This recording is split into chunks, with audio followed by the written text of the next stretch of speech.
Deuxième question. Merci, docteur. Un autre internaute voulait savoir comment soigner une hernie inguinale. Bon, évidemment, il y a plusieurs hernies.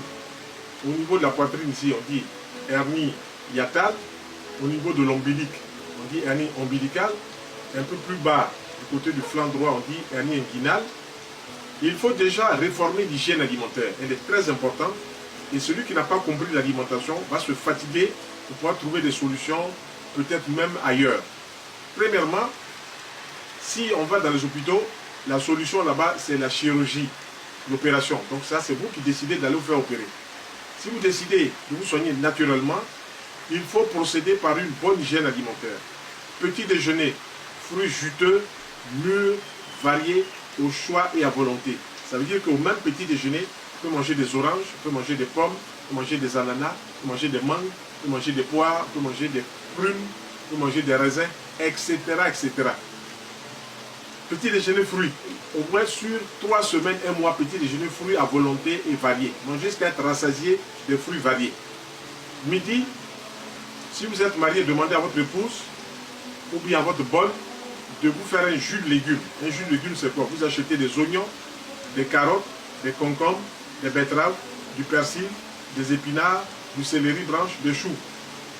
Tous ces légumes-là, vous les faites extraire dans un appareil qu'on appelle le centrifugeur ou bien extracteur de jus. Et vous buvez donc un grand verre par petites gorgées à midi, à 16 h et le soir avant tout repas cuit. Midi avant le repas cuit, 16 h vous buvez, et puis 20 h avant le repas cuit. Dans le repas cuit, vous réduisez la viande rouge. Vous mangez la viande de volaille. Vous mangez du poisson frais cuit. Vous mangez des œufs. Mais attention, on ne mange pas la viande et le poisson au même repas. On choisit soit le poisson, soit la viande, soit les œufs.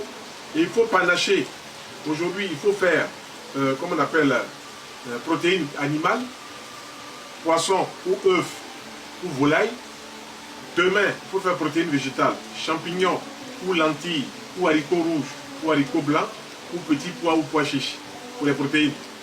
Maintenant, pour tout ce qui est féculent, farineux, céréales, vous pourrez utiliser, comment on appelle, du riz, ou du sarrasin, ou du quinoa, ou de l'igname, ou du maïs, ou du sorgho, ou comment on appelle, la pomme de terre bouillie, ou de la patate douce bouillie, ou de la banane plantain bouillie, ou bien de semoule de manioc. Voilà ce qui devrait être mélangé. Mais attention, une seule protéine par repas et un seul aliment